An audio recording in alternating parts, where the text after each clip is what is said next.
அஸ்ஸலாமு அலைக்கும். இஸ்லாத்தின் 5 தூண்களில் 3வது தூணான சகாத் பற்றி இன்று நாம் விரிவாக பார்க்கப் போகிறோம்.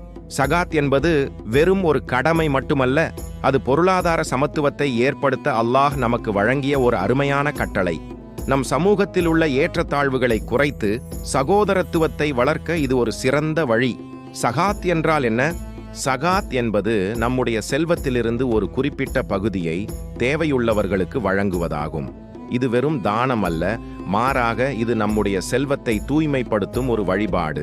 நம்மிடம் உள்ள செல்வம் அல்லாஹ்வின் அருள் என்பதை நினைவூட்டி நம் மனதை பேராசை மற்றும் கஞ்சத்தனத்திலிருந்து தூய்மைப்படுத்துகிறது.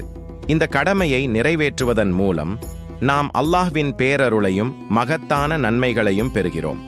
இது நம் உள்ளத்தில் அமைதியையும் திருப்தியையும் ஏற்படுத்துகிறது.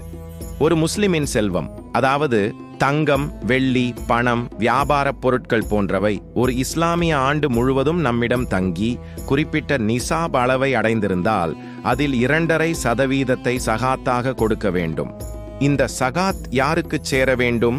இது ஏழைகள், தேவையுள்ளவர்கள், அனாதைகள், கடனில் சிக்கித் தவிப்பவர்கள், வழிப்போக்கர்கள் மற்றும் இஸ்லாத்தின் பாதையில் உழைப்பவர்கள் போன்ற தகுதியானவர்களுக்கு வழங்கப்பட வேண்டும்.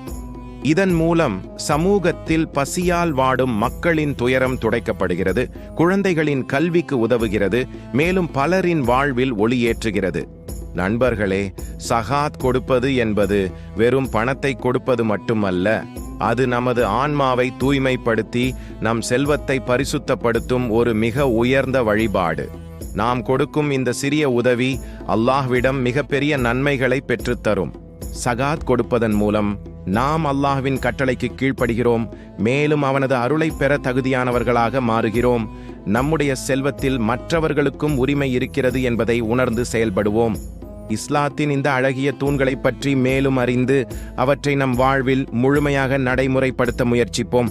இது உங்கள் சோல் டேல்ஸ் இஸ்லாம். அடுத்த வீடியோவில் சந்திக்கும் வரை நன்றி.